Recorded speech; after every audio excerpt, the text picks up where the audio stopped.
सादर प्रणाम। मैं अखिलेश पांडे, अखिल विश्व गायत्री परिवार, शाखा जोधपुर, राजस्थान।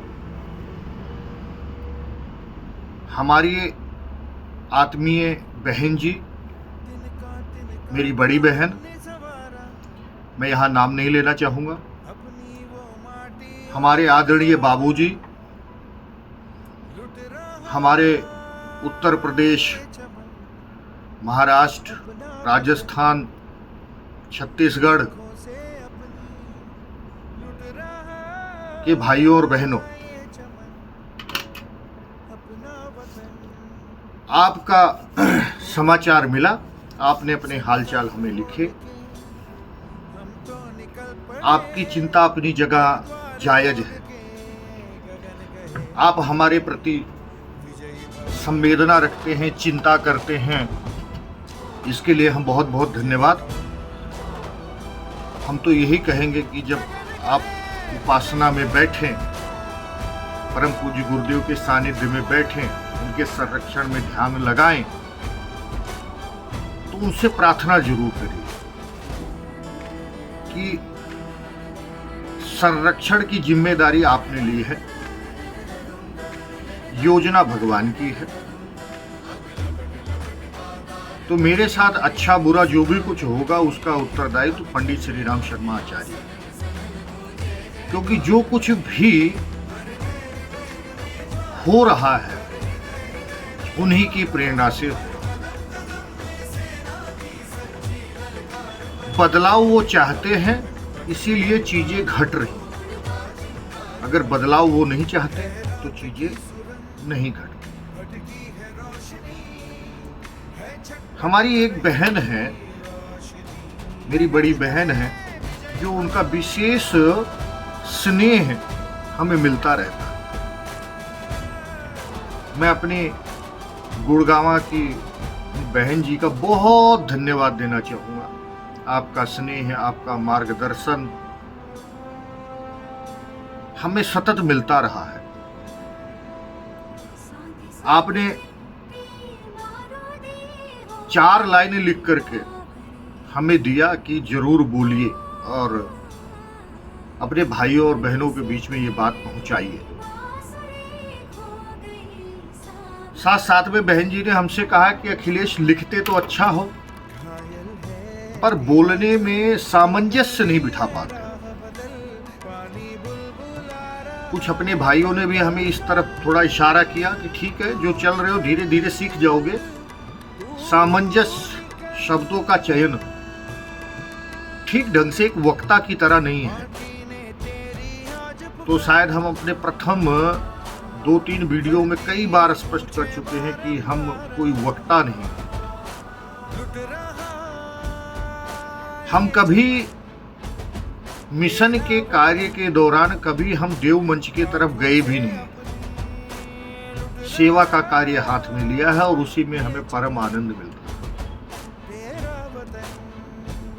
2020-21 तक की यही धारणा थी कि जो अग्रिम पंक्ति में हमारे भाई बहन काम कर रहे हैं, उनके अंदर इतनी प्रतिभा है, उनके अंदर इतनी क्षमता है कि वो एक संगठन को सही दिशा में ही लेकर चल रहे हैं।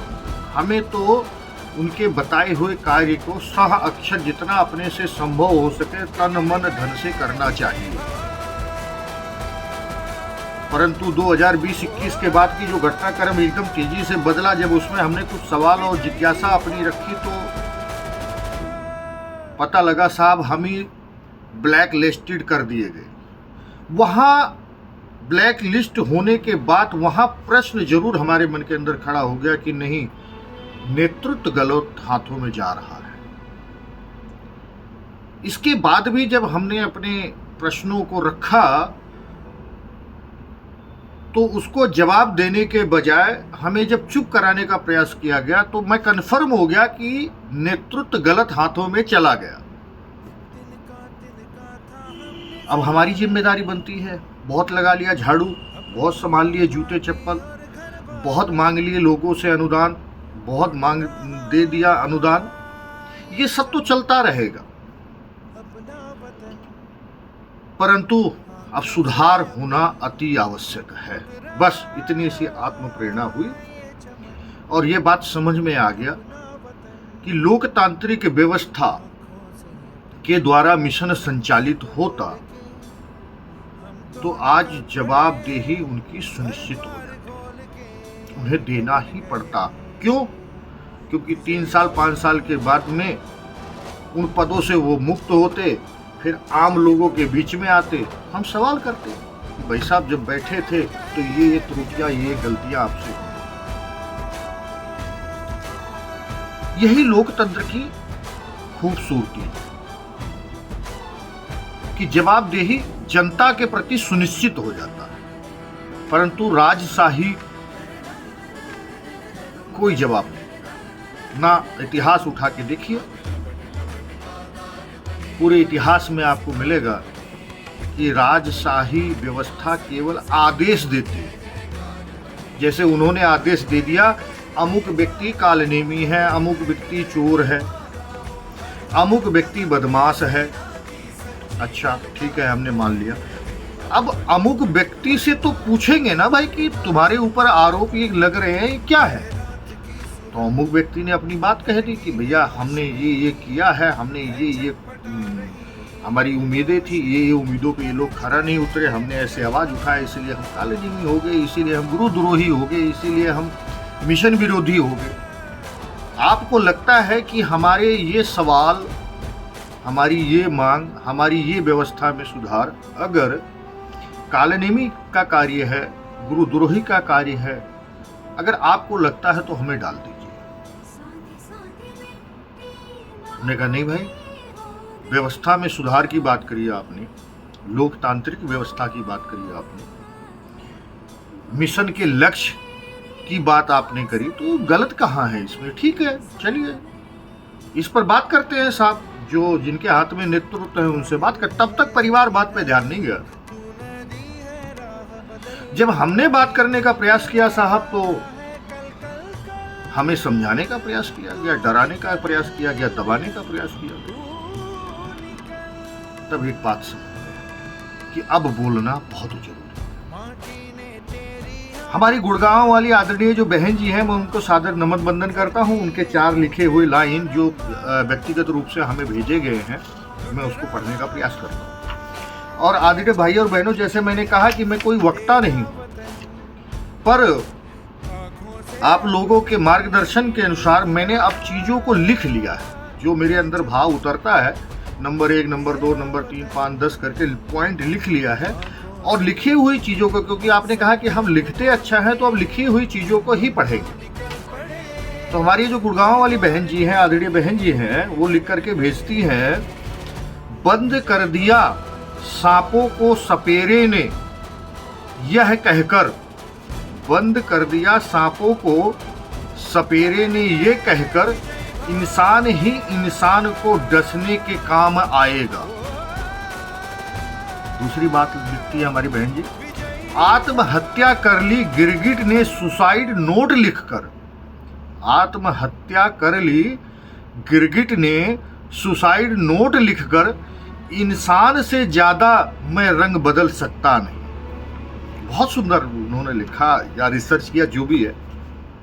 तीसरा लाइन हमारी बहन जी लिखती हैं, गिद्ध भी कहीं चले गए लगता है, गिद्ध भी कहीं चले गए लगता है, उन्होंने देख लिया इंसान हमसे अच्छा नोचते हैं। चौथा और अंतिम लाइन हमारी आदरणीय बहन जी ने लिखा, कुत्ते कोमा में चले गए यह देखकर, कुत्ते कोमा में चले गए यह देखकर, क्या मस्त तलवे चाटता है इंसान, क्या मस्त तलवे चाटता है। भाई और बहनों, मुख्य विषय पर आते हैं।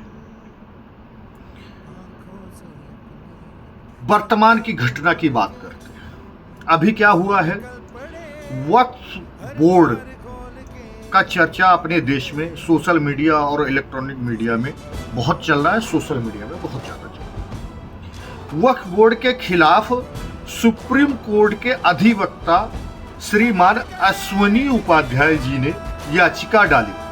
और सोशल मीडिया पर अपनी बात रख दी। धीरे धीरे सैकड़ों की संख्या में देश के विभिन्न न्यायालयों में वक्फ बोर्ड के खिलाफ याचिकाएं डलने लगी। हाई कोर्ट दिल्ली ने केंद्र सरकार को निर्देश दिया है कि सभी याचिकाओं को संकलित किया जाए और उस पर जवाब दाखिल किया जाए कि क्या कर रहे हो आप लोग। अगर ऐसा नहीं हुआ तो याचिकाओं की संख्या और बढ़ती चली जाएगी, ये हाई कोर्ट ने केंद्र सरकार से बोला। एक दृष्टि में देखें तो याचिका डालने वाले लोग सरकार के सामने एक समस्या खड़ी कर रहे हैं, वहीं दूसरी दृष्टि से देखें तो सरकार के सामने एक समस्या याचिका डालने वाले लोग पहुंचा रहे हैं और अवसर दे रहे हैं कि यह ऐतिहासिक गलती वर्तमान की सरकार ठीक करे। दृष्टि का भेद है, मन की स्थिति का भेद है। कोई सोच सकता है कि सरकार के सामने कुछ लोग, बुद्धिजीवी लोग समस्या खड़ी कर रहे हैं, और कोई ये भी सोच सकता है कि समस्याओं से सरकार को अवगत करा रहे हैं और सरकार पर प्रेशर बना रहे हैं, दबाव बना रहे हैं कि इन समस्याओं का समाधान निकालो, क्योंकि इन समस्याओं का समाधान सरकार ही निकाल सकती है। ठीक है, ऐसे ही वर्तमान में, ठीक है भाई, ऐसे ही वर्तमान में परिवारवाद एक समस्या बनकर खड़ा है, जिसका जिक्र आदरणीय प्रधानमंत्री मोदी जी ने लाल किला से 15 अगस्त 2022 को कर दिया। हमारे पंत प्रधान, हमारे आदरणीय प्रधानमंत्री नरेंद्र मोदी जी दूरदृष्टि के व्यक्ति हैं। उनके पास वो पूरा तंत्र है, पूरी व्यवस्था है। वो जानते हैं कि कहां पर किस तरह का, किस स्तर का नुकसान समाज को हो रहा है, और उन्होंने इस पे बड़ी गहराई से चिंतन जरूर किया होगा। तब लाल किला जैसे जगह से उनको बोलना पड़ा कि परिवारवाद के कारण हमारे देश की प्रतिभाओं को बहुत भारी मात्रा में नुकसान उठाना पड़ता है। अरे भाइयों बहनों, अब जनता इस विषय पर कितना ध्यान देगी, यह विषय अब जनता के पाले में है कि वो चुपचाप अपनी मानसिक अवस्था से ऊपर नहीं निकल पाएगी। तो ठीक है, प्रधानमंत्री अपने तरफ से तो कानून बनाने वाले नहीं, परंतु जनता अगर जागरूक हुई, और जिसको मैं कहता हूं कि बौद्धिक क्रांति को प्राप्त हुए, और खासकर हम उन लोगों को कहना चाहेंगे, हमारे 15 करोड़ वो भाई बहन जिन्होंने पीले कपड़े पहने हैं और जिन्होंने मंचों से ये आह्वान किया है, नैतिक क्रांति, बौद्धिक क्रांति, सामाजिक क्रांति, उन्होंने अपनी नैतिक जिम्मेदारी क्या महसूस करी कि समाज के सामने परिवारवाद एक समस्या है। क्या वो इतने बौद्धिक क्रांति को प्राप्त हुए कि नहीं साहब, सहजता से, सरलता से, सम्मान के साथ हम परिवारवाद के खिलाफ लिखेंगे भी और बोलेंगे भी। क्या इतनी उनमें अगर बौद्धिक क्रांति हुई, अगर इन पे नहीं हो पाई है, तो भाइयों और बहनों, अभी जो एक प्रसंग उठा था कि प्रणमामि मत के जो पूज्य गुरु जी थे, उन्होंने लिखा था कि पीले कपड़े वालों की एक सेना खड़ी होगी जो युग निर्माण की घोषणा करेगी, लेकिन उस संगठन में एक स्थिरता आ जाएगी, एक अवसाद आ जाएगा, एक डिप्रेशन आ जाएगा। वहाँ के देव मंचों से बड़े बड़े आदर्शों और सिद्धांतों की बात करने वाले लोगों के चिंतन, चरित्र, व्यवहार में वो आदर्श और सिद्धांत नहीं दिखेगा। इसके बाद उसी में से कुछ क्रांतिकारी निकलेंगे जो अपने चिंतन, चरित्र और व्यवहार से युग निर्माण योजना को विश्व समाज के सामने रखेंगे। ये मेरे पोस्ट पर पढ़ा है।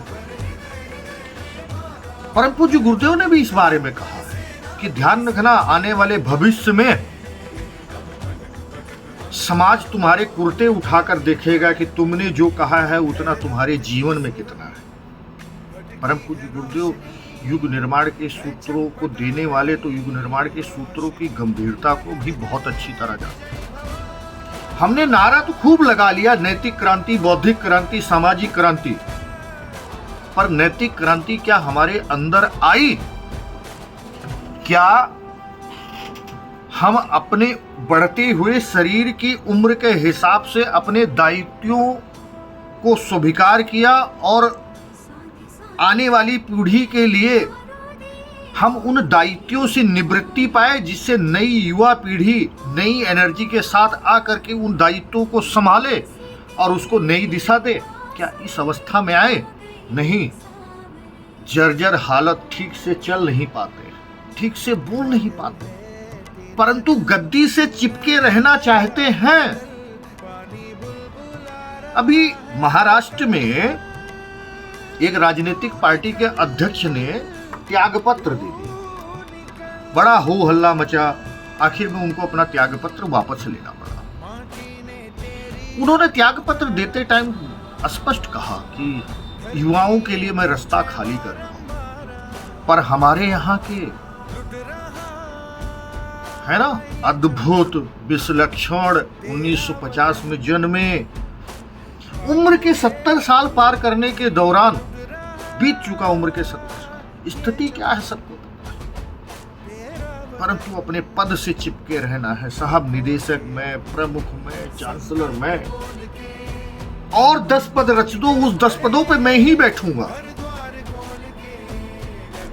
युवा पीढ़ी कहां से नेतृत्व करने आएगी? और युवा पीढ़ी के नेतृत्व न करने के कारण जो नुकसान हो रहा है, आगे चर्चा में उस पर करना चाहिए। वक्फ बोर्ड की बातें मैंने एक दृष्टांत लिया, वर्तमान की घटना घट रही है कि जनमानस जब अपने अधिकारों के प्रति, अपने कर्तव्यों के प्रति जब जागृत होगा, तो कोई भी शासन तंत्र हो, उसको उस विषय पर सोचना ही पड़ेगा।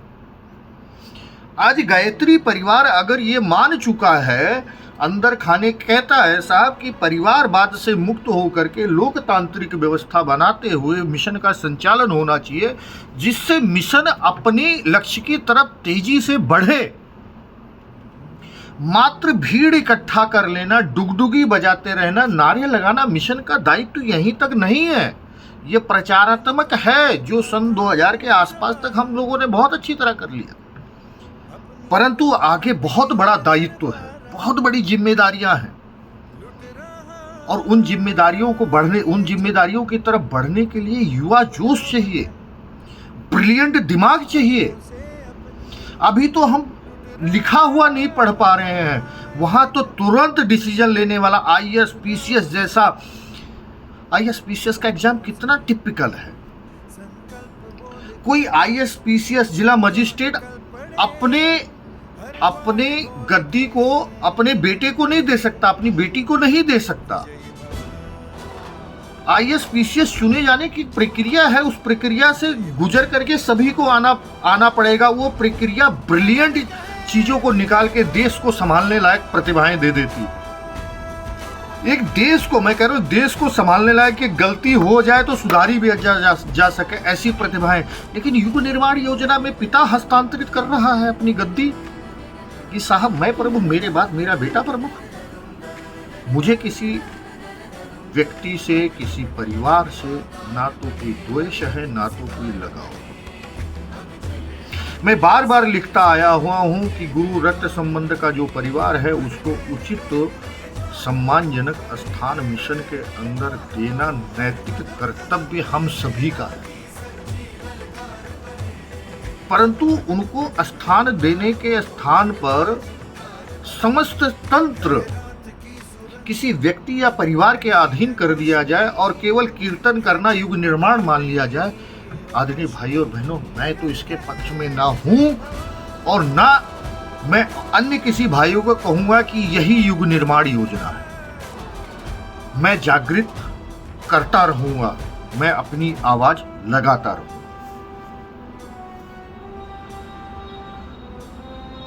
जन समाज ने अगर किसी विषय पे आवाज उठाया तो सरकार को कुछ करने की जरूरत पड़ेगी और सरकार करेगी। जन समाज की मांग को सरकार नजरअंदाज बिल्कुल नहीं कर सकती। इसी तरीके से बौद्धिक क्रांति को गायत्री परिवार के परिजन प्राप्त हों। हमारे अंदर इतनी बुद्धि जरूर आए, इतनी बुद्धि में प्रखरता जरूर आना चाहिए कि सही और गलत पर कम से कम मंथन करने को तो तैयार हो। निर्णय तो सामूहिक होगा, पर इस पर सोचने को तैयार हो, जय जयकार से ऊपर उठने को तो तैयार हो। जैसे बहन जी ने लिखा हमारे ना, क्या कुत्ते कुआं में चले गए, यह देखकर क्या मस्त तलवे चाटता है इंसान। समर्थक बनने के लिए गुरुदेव ने आह्वान किया था या समर्पित होने के लिए आह्वान किया था? और समर्पित के लिए लक्ष्य महत्वपूर्ण है, व्यक्ति या परिवार नहीं। इस बात को जितनी जल्दी युग निर्माणी समझ लेंगे उतनी ही जल्दी दिशा युग निर्माण का खुल जाएगा। वर्तमान युग में परिवारवाद पूरी तरह असफल है और समाज के लिए अहितकर है। इस बात को मैं आगे कहना चाहूंगा। पूर्वोत्तर राज्य में 95% जनता ईसाई बन चुकी है। 95% जनता ईसाई बन चुकी है मात्र 200-250 वर्षों में। हमारे मिशन की उम्र कितनी होगी? करीब करीब 70-80 वर्ष। 1926 आ रहा है, अखंड ज्योति के 100 वर्ष पूर्ण हो रहा है। आज़ादी की लड़ाई, गुरुदेव का अनुष्ठान पूर्ण लगभग 1950-52 के आसपास से अगर हम देखते हैं तो 60-70-80 वर्ष अनुमानित बता रहा हूँ, एकदम कैलकुलेट नहीं किया हो, उम्र हो गया। 200 वर्षों में अंग्रेजों के आने के उपरांत ईसाइयत ने जड़ जमाना हमारे देश में शुरू किया और आज 200 वर्षों में पूर्वोत्तर के राज्यों में ईसाइयत ने अपनी अति कर दी। वहां के हिंदू समाज पर इतना भयानक अत्याचार हो रहा है कि कहने वाले कहते हैं कि निर्भया प्रकरण बहुत छोटा है उन अत्याचारों के सामने जो पूर्वोत्तर के राज्यों में, मणिपुर जैसे क्षेत्रों में, नागालैंड जैसे क्षेत्रों में घट रहा है। इतिहास बताता है कि ईसाई मिशनरियों ने भावनात्मक शोषण के साथ साथ लालच देकर खूब अच्छे ढंग से धर्म परिवर्तन कराया। समाज के सहयोग से चल रहे संगठन इस बात पर विशेष ध्यान दें और उनको देना भी चाहिए और जनता को इस विषय पर अपने अपने संगठन से प्रश्न अवश्य करना चाहिए कि आप क्या कर रहे हो। क्या सारी जिम्मेदारी राष्ट्रीय स्वयंसेवक संघ और विश्व हिंदू परिषद का ही है? राष्ट्रीय स्वयं संघ का और विश्व हिंदू परिषद का अपने ढंग से काम करने में महारत हासिल है। वो अपने तरीके से अपने क्षेत्र में काम कर रहे हैं और सराहनीय काम कर रहे हैं, परंतु क्या सारी जिम्मेदारी इन्हीं की है? आरएसएस ने देश को प्रधानमंत्री देकर अपने दायित्वों को काफी हद तक निभा दिया। कुछ विषय यहाँ जोड़ने का मेरा मन था लेकिन नहीं जोड़ूंगा क्योंकि अभी वो समय नहीं, उन विषयों पर इसे पर्दा उठाने का समय नहीं है। परंतु सरकार आपके कान में आकर के ये नहीं कहने वाली है कि साहब आप अपने समाज के लिए, अपनी संस्कृति के हितों के लिए आपको कुछ करने की जरूरत नहीं है, मैं कानून बना दूंगा और उसी कानून पर चलेंगे। कानून की पकड़ शरीर तक है। परम पूज्य गुरुदेव कहते हैं धर्म मनुष्य के भावनात्मक स्तर तक को स्पर्श करता है। भावनात्मक स्तर पे निर्माण करने का कार्य धार्मिक संस्थानों का है और धार्मिक संस्थानों में सभी धार्मिक संस्थाएं आती हैं, लेकिन मैं सवाल अपने संगठन से करूंगा क्योंकि मैंने अपने संगठन को 25-30 वर्ष दिए हैं। मैंने समय, धन, प्रभाव अपने संगठन में लगाया है, तो मैं अपने संगठन से सवाल करने का हक रखता हूं कि सारी जिम्मेदारी क्या संघ का, या विश्व हिंदू परिषद का है, हमारी जिम्मेदारी क्या है। मैं नहीं कहूँगा कि विश्व हिंदू परिषद की तरह हमें काम करना चाहिए, जैसी शैली उनकी है वैसे करना चाहिए, बिल्कुल नहीं कहूँगा। पर हमारी जो शैली है भारतीय संस्कृति के उत्थान के लिए, भारतीय संस्कृति के उदय के लिए, उस शैली को लेकर के क्या हम पूर्वोत्तर राज्यों में गए, और गए तो कितना कामयाब रहे। अरुणाचल प्रदेश की एक शक्तिपीठ पर एक माता जी ने आत्महत्या कर लिया,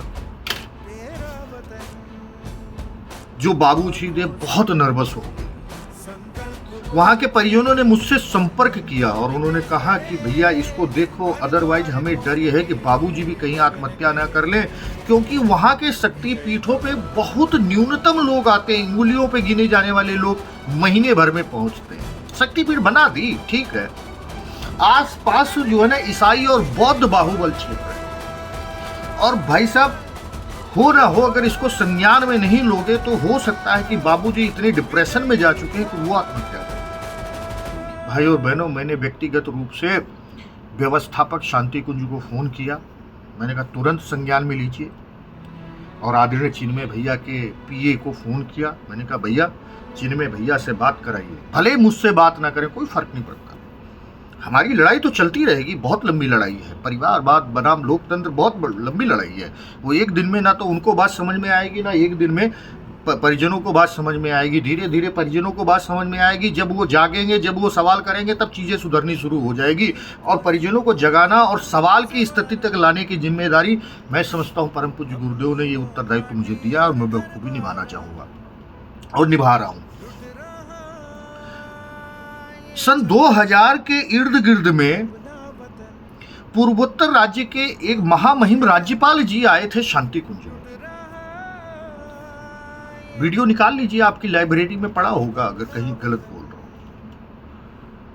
और उन्होंने बहुत तारीफ करी, उन्होंने कहा बहुत अच्छा कार्य आप लोग कर रहे हैं, बहुत बढ़िया। सन 2000 के आसपास, एग्जैक्ट समय याद नहीं, मुझे भी बहुत प्रसन्नता हुई थी इस बात। उन्होंने कहा पूर्वोत्तर राज्य की स्थिति बहुत खराब है, बहुत दयनीय है, आप आइए, जितना प्रशासनिक मदद आप लोगों को पहुंचाया जा सकता है, दिया जा सकता है, उतना हम वादा करते हैं कि आपको मिलेगा। परंतु वहां पे ईसाइयों ने इतना तांडव मचा रखा है कि वहां हिंदू परिवार अगर बीमार होता है तो उसको एक टेबलेट देंगे, बोले किस इष्ट को मानते हो जी? राम जी को मानते हो, तो बोलो सिया भगवान राम की जय, और ये टेबलेट खा लो, फायदा हो। वो जो टेबलेट दिया जाएगा वो नकली रहेगा, उसको फायदा होगा नहीं। फिर हफ्तेवार बेचारा कराता हुआ आएगा, स्थिति और खराब करके, ओ हो राम ने काम तो नहीं किया। अच्छा एक काम करो, ये टेबलेट लो, असली वाली टेबलेट देंगे, कहेंगे अब यीशु मसीह का नाम लेके जय बोलते हुए खा लो, तो असली टेबलेट तो फायदा तो कर नहीं था। देखिए भोले भाले लोगों की श्रद्धा को कैसे मोड़ा जा रहा है, कैसे ये सन 2000 के आसपास राज्यपाल जी बता के गए। भाई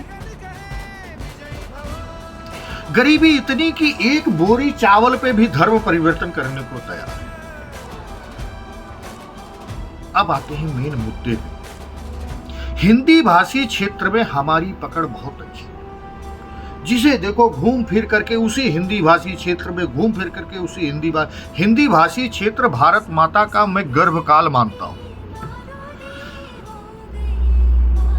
सब हम भी अश्वमेध यज्ञ, अनुमानित अश्वमेध यज्ञ, कुछ भाई हमारे से कह रहे थे कि भैया अनुमानित अश्वमेध यज्ञ का खर्चा मान के चलो कि 80 से 100 करोड़ के आसपास होना ही होना। मैं विचार करने लगा भाई कि 80 से 100 करोड़ रुपए आएंगे कहां से। विचार करते करते एक भाव मन के अंदर का आया कि यही हमारे गायत्री परिवार के समाज के व्यक्ति लोगों के जन सहयोग से ये 80 से 100 करोड़ का प्रोजेक्ट जो 5 दिन का कार्यक्रम होगा इसमें खर्च करेंगे। फिर मैं पूर्वोत्तर राज्य मणिपुर पे हमारी दृष्टि 2000 में के आसपास में महामहिम राज्यपाल जी अगर ये बात कह गए थे तो प्रदर्शनात्मक के लिए अगर 80 करोड़ 100 करोड़ रुपए हम इकट्ठा करके खर्च कर सकते हैं तो भाइयों और बहनों, वहां ईसाई मिशनरियां सेवा के नाम पे चावल और रोटी और दाल दे करके अगर धर्म परिवर्तन करा सकती हैं, तो हम प्रदर्शनात्मक कार्यक्रमों को एक बार पीछे ढकेल करके हम सेवा के कार्य को मौन धारण करके अगर हम इसको एक योजना बना करके पूर्वोत्तर राज्यों को कवर करते। पूर्वोत्तर राज्यों के बारे में जानकारी आई है कि वहां हिंदुत्व की बात ही नहीं कर सकते हो, गोली मार दी जाए।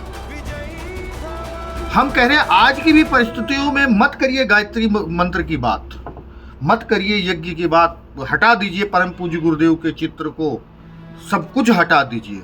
मौन धैर्य पूर्वक दृढ़ता से अगर सेवा के ही कार्य को करें कि वहां की जनता को एक बोरी अनाज के लिए धर्म परिवर्तन ना करना पड़े, वहां के लोगों को बीमारी के लिए अपनी श्रद्धा को आहत ना करना पड़े, ये मिनिमम चीज, अगर मिनिमम चीज से हम उस क्षेत्रों में आज से 20 साल पहले मिशन का कार्य प्रारंभ कर दिए होते, तो क्या आज मणिपुर जल रहा होता? अभी पिछले दिनों बंगाल में पंचायत चुनाव में न्यूज पे आ रहा था कि लगभग बहुत सी गाड़ियों में बम पकड़े गए, देसी बम।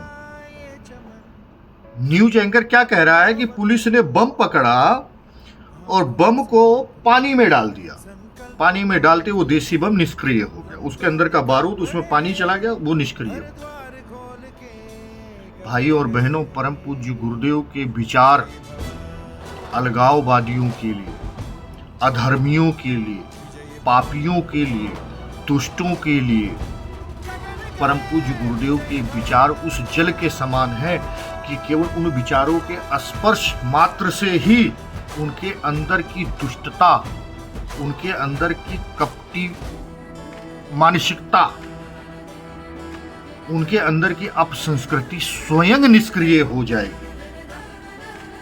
लेकिन क्या हम अपने पूर्वोत्तर राज्यों में युग ऋषि की विचारधारा को पहुंचाने की योजना बनाकर लागू कर पाए?